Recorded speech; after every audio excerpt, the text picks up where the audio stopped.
Bom, pessoal, a gente já viu ali os detalhes dos principais papéis de renda fixa, né? Agora chegou o momento da gente ver os principais papéis de renda variável. Ao contrário lá da renda fixa, onde nós éramos os credores, né? Quem tem os títulos de dívida de quem emitiu, aqui nós seremos os donos, né? Nós estaremos na outra ponta. Na renda variável, a gente está comprando ativos de maneira que a gente se torne dono daquela empresa, ou daquele imóvel, ou daquele contrato. Tá? Dentre os principais produtos de renda variável que a gente vai ter, pessoal, o mais conhecido deles, praticamente unânime, acho que todas as pessoas conhecem, são as ações. Né? O que é uma ação? É uma fração ideal do capital social de uma companhia. Então eu tenho uma empresa que vale R$1 milhão e essa empresa tem 1 milhão de ações. Cada ação vale R$1. Tá? É basicamente isso. Quando você compra uma ação, você passa a ser dono de parte daquela companhia e como dono você passa a ter direitos. Que direitos são esses? Primeira coisa, receber lucros. Né? Então quando a empresa vai distribuir os lucros, ela vai distribuir a todos os sócios de maneira proporcional à participação de cada um. Se sua ação for ordinária, que é aquela que dá direito a votos, você vai poder participar das decisões da empresa. Já se sua ação for do tipo preferencial, que não dá direito a voto, você vai ter preferência no recebimento dos lucros e dividendos. Por quê? A legislação entende que se você não tomou as decisões, porque você tem uma ação preferencial e não pode, o mínimo que você tem que ter é preferência no recebimento do seu dinheiro. E no caso das ações também, elas são usadas por empresas para se capitalizar. Então, por exemplo, a gente tem uma empresa, ela está crescendo muito, porém a gente não tem mais dinheiro para injetar nela. A gente tem duas opções: ou pegar um crédito, pegar um empréstimo num banco, ou com uma pessoa, ou emitir uma debênture, alguma coisa do tipo, ou a gente abrir o capital dessa companhia. O que é abrir o capital? É pegar a empresa, pegar ações que essa empresa tem e vendê-las no mercado. Para onde vai esse dinheiro? Vai para o caixa da empresa que vendeu as ações. Então essas ações estavam em tesouraria da empresa, ela aumentou o capital social dela, ela emite essas ações para um terceiro, esse terceiro compra, o dinheiro é injetado na companhia. Em vez de ter um credor que basicamente quer receber o juro dele e se livrar do meu risco de crédito, eu vou ter um sócio. O sócio ele vai estar mais focado em fazer a empresa crescer junto comigo. Tá? Essa é a ideia do mercado de capitais. É trazer pessoas que queiram ver a empresa crescer para ganhar tanto lucros, dividendos e para ter o ganho de capital se um dia ele vender a ação no futuro. Fora das ações, pessoal, a gente vai ter mais algumas outras classes. Uma delas, imóveis, como eu já tinha falado para vocês. Os imóveis podem ser o imóvel mesmo, físico, você vai lá, compra, faz a escritura, registra no cartório, tudo bonitinho. É um produto de renda variável. E você pode ter também fundos imobiliários, por exemplo, que é um fundo de investimento fechado, que você vai lá, compra uma cota e aquele fundo ele compra diversos imóveis diferentes. O que é interessante no fundo imobiliário? A liquidez que ele é capaz de te dar. Porque assim, quando você compra um apartamento, por exemplo, você comprou um apartamento de R$500 mil e você precisa de 50 mil, o que você tem que fazer? Você consegue vender só o banheiro, só um quarto, só a cozinha? Não, você tem que vender o apartamento inteiro. Então, por uma necessidade de 50 mil, você vai ter que se desfazer de um bem de 500. E muitas vezes, no mercado sem liquidez, você vai conseguir vender ele por menos do que os 500 mil que ele vale. Já o fundo imobiliário não, você vai investir, por exemplo, R$100 mil num fundo, que a cota dele vale R$100. Você vai comprar 1.000 cotas. Então, se em algum momento você precisar de R$1.000, você investiu 100 mil, você precisa de 1.000. Você vai lá, vende 10 cotas, pega os seus R$1.000 e usa. Todas as outras cotas que você tinha adquirido, né, as outras 990 cotas, continuam lá rendendo perfeitamente. Então, como eu gosto de brincar, o fundo imobiliário é um jeito de você comprar um imóvel e poder vender só o banheiro quando você precisar de dinheiro. Tá? Ele te dá liquidez para valores que não só o total do valor que você investiu. E uma parte mais complexa da renda variável, a gente trabalha com derivativos. Derivativos, pessoal, se vocês forem ver um curso específico dessa área, É um MBA de mais ou menos 1 ano e meio, numa universidade de muito renome.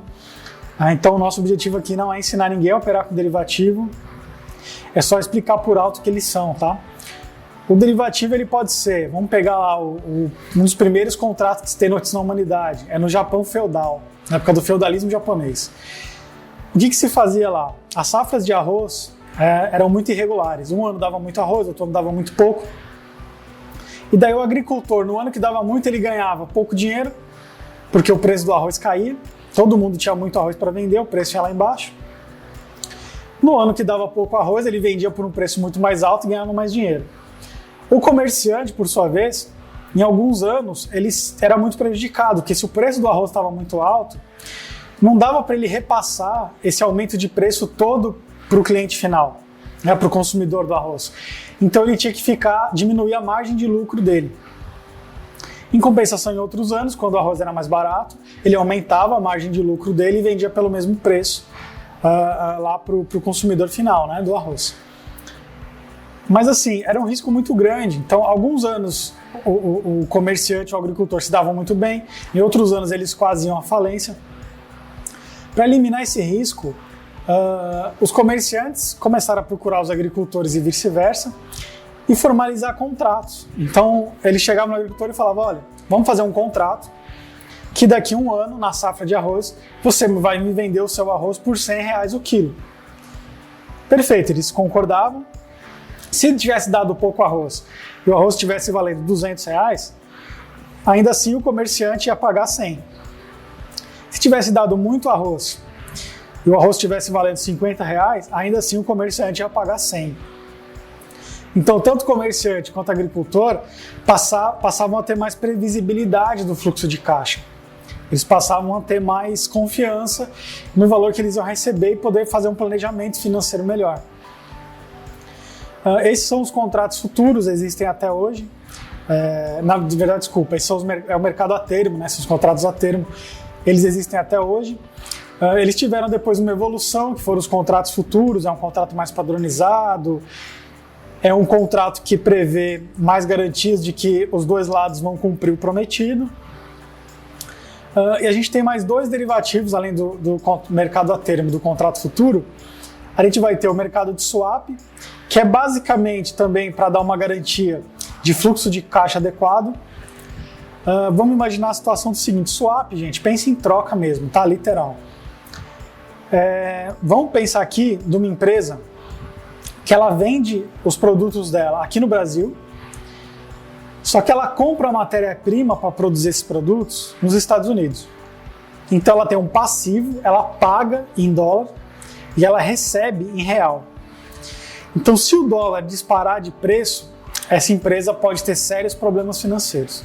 Concorda? Maravilha. Aí a gente tem uma empresa vizinha que ela vende os produtos dela para os Estados Unidos e ela compra a matéria-prima no Brasil. Então ela tem um passivo em real e um recebimento em dólar. Se o dólar cair muito, essa empresa vai ter sérios problemas financeiros, porque ela vai receber menos dinheiro, porque o dólar caiu, e ela vai ter que pagar o mesmo valor em real. Então, o que essas duas empresas podem fazer? Elas podem trocar os fluxos financeiros.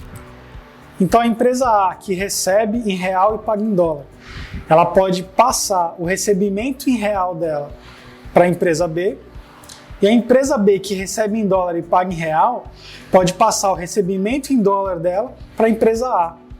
Desse jeito, a empresa A passa a receber em dólar e pagar em dólar, a empresa B receber em real e pagar em real.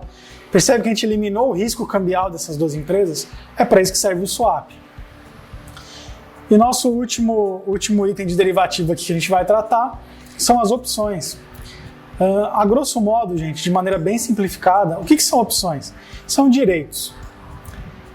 Então vamos supor aqui no nosso exemplo que eu vou comprar uma opção de compra de ações da Petrobras.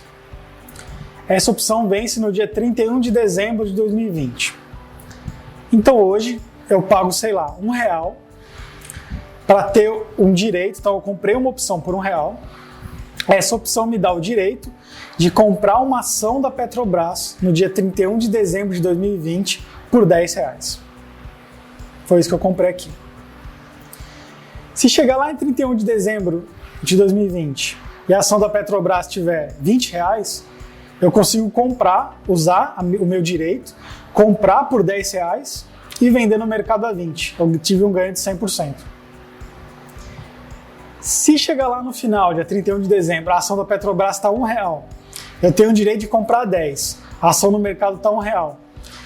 Eu não exerço meu direito, eu deixo meu direito vencer, perco aquele dinheiro que eu comprei, que eu usei para comprar a opção, tá?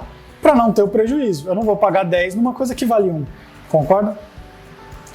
Então isso, a grosso modo, seria uma opção. É uma maneira também de você se resguardar. Então eu preciso ter ações da Petrobras no dia 31/12, mas vai que ela sobe muito. Eu não quero correr esse risco. Só que eu não tenho dinheiro para comprar a ação agora. Então o que eu faço? Eu compro uma opção para poder comprar essas ações lá no dia 31/12 por um preço que eu considero adequado, que não vai me causar problemas financeiros. Ok, pessoal? Esse é o básico de renda variável. Vocês já sabem também o que é o que quando te oferecerem ou quando você ler alguma coisa sobre produtos de renda variável, você vai entender mais ou menos como funciona a dinâmica de cada um.